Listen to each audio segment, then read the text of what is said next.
السلام علیکم، میرا نام ڈاکٹر فرتاش ہے اور میں بنیادی طور پہ ایک یورولوجسٹ ہوں۔ میں کالج آف فزیشینز اینڈ سرجنز کا فیلو ہوں اور آج جس موضوع پہ میں آپ سے گفتگو کرنے والا ہوں وہ ہے اسکروٹل پین۔ اسکروٹل پین یا عرف عام میں جس کو خصیوں کا درد کہتے ہیں، وہ ایک بہت کامن سمٹم ہے جو ہمارے ہر طبقے میں پایا جاتا ہے، ہر عمر میں پایا جاتا ہے۔ اسکروٹل پین یا خصیوں کا درد جو ہے وہ بنیادی طور پہ خود کوئی بیماری نہیں ہے، لیکن یہ بہت سی بیماریوں کی علامت ہے۔ مثلا جب آپ کو ٹائیفائڈ یا ملیریا یا کچھ اور ہوتا ہے تو اس کے ساتھ آپ کو بخار ہوتا ہے، مطلب یہ ہے کہ بخار بذات خود بیماری نہیں ہے لیکن وہ علامت ہے۔ زیادہ تر کیسز میں اسکروٹل پین یا خصیوں کا درد کسی اور چیز کی علامت ہوتی ہے۔ بچپن میں یا نو عمری میں جب ایک بچے کو خصیوں میں درد ہوتا ہے تو وہ ایک سیریس ایمرجنسی ہو سکتی ہے، جس میں ہم سسپیکٹ کرتے ہیں کہ اس کا جو خصیہ ہے وہ اپنی تھیلی کے اندر مڑ گیا ہے، جس کو ہم ٹیسٹیکولر ٹارژن کہتے ہیں۔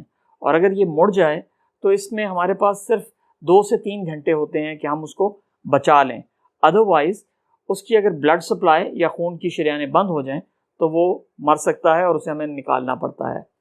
تو ایک بنیادی وجہ جو بچوں میں ہوتی ہے یا لڑکوں میں ہوتی ہے وہ یہ ہے۔ اسی طرح بچوں میں خصیوں کا درد یا خصیوں میں درد کی بہت سی وجوہات ہو سکتی ہیں، جن میں سے ایک ان میں پانی کا بھرا رہنا جس کو ہم ہائیڈروسیل کہتے ہیں، یا ان میں پیدائشی طور پہ ہرنیا کا ہونا بھی شامل ہے۔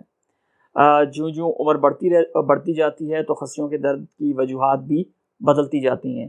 مثلا اگر میرے پاس ایک نوجوان آتا ہے اور اس کا خصیہ سوجا ہوا ہے اور اس میں درد ہے اور اس کو ہاتھ لگانے سے بھی درد ہے اور اس کا رنگ بھی لال ہے، تو ہم یہ پریزیوم کرتے ہیں کہ یہ پروبیبلی انفیکشن ہے جو ہم کچھ ادویات دے کے ٹھیک کر سکتے ہیں۔ ہم بہرحال مریضوں کے ٹیسٹ کرواتے ہیں جس میں الٹرا ساؤنڈ بھی ہوتا ہے اور سم ٹائمز پیشاب کا ٹیسٹ بھی ہوتا ہے، تاکہ ہم یہ دیکھ سکیں کہ اس کا کوئی اور سورس تو نہیں ہے یا اس میں کیا وجوہات ہیں۔ اسی طریقے سے خصیے کے مختلف حصے ہیں جن میں اگر انفیکشن ہو، فار ایگزامپل میرے پاس نوجوان یا بزرگ سم ٹائمز آتے ہیں اور ہر عمر کے لوگ بچوں کو چھوڑ کے آتے ہیں جن میں ان کے جو خصیے کا سر ہے، جو اوپر والا حصہ ہے، اس میں درد ہوتا ہے، جس کو ہم ایپیڈیڈمائٹس کہتے ہیں، جس کو ہم اینٹی بایوٹکس دے کے ٹھیک کر سکتے ہیں۔ اسی طریقے سے بہت سے لوگ ہیں جن کو اگر کوئی چوٹ لگے یا اگر وہ کسی ایکسیڈنٹ میں ہو تو ان کا خصیہ سوج جاتا ہے اور درد ہوتا ہے۔ یاد رکھیں خصیوں میں بہت سی دفعہ ریفرڈ پین بھی ہوتا ہے، مطلب یہ ہے کہ آپ کو اصل مسئلہ کہیں اور ہے اور اس کا درد جو ہے وہ خصیوں میں ہوتا ہے۔ بہت سے لوگ یہ کمپلین کرتے ہیں کہ ان کو کمر میں بھی درد ہے اور خصیوں میں بھی درد ہے، جو دراصل اصل میں خصیوں کا درد نہیں ہے، وہ کمر کا درد ہے جو اٹھ کے وہاں تک آ رہا ہے۔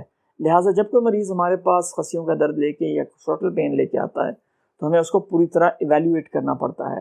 خصیے کا درد بنیادی طور پہ ایسی کنڈیشنز میں ہوتا ہے جو عام طور پہ ریورسیبل یا ٹھیک کی جا سکتی ہیں۔ بہت سی ایسی بھی وجوہات ہوتی ہیں لیکن وہ بہت کم ہیں جن میں خصیوں کا درد کسی صورت ٹھیک نہیں ہوتا۔ ہم اس کو دوائیاں بھی دیتے ہیں، ادویات دیتے ہیں، اینٹی بایوٹکس دیتے ہیں، بہت سی چیزیں، لیکن وہ ٹھیک نہیں ہوتا، جس میں پھر ہمیں اور مینوورز استعمال کرنے پڑتے ہیں جس سے اس کا درد بہتر ہو جائے، جس میں ایک آپریشن بھی ہے، لیکن یہ بہت کم لوگوں میں ہوتا ہے۔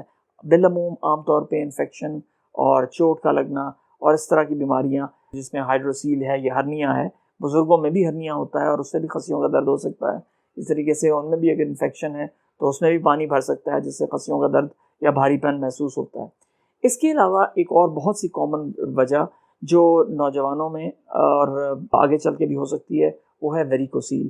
ویریکوسیل بنیادی طور پہ شریانوں کا، خون کی شریانوں کا خصیوں میں سوج جانا ہوتا ہے، اور جب وہ سوج جاتی ہیں تو سم ٹائمز وہ اس حد تک سوجتی ہیں کہ اس میں انفلیمیشن ہوتا ہے اور مریض کو درد ہوتا ہے، جس کے لیے ہمیں پھر اس کو آپریشن کر کے اس کو ریلیف کرنا پڑتا ہے۔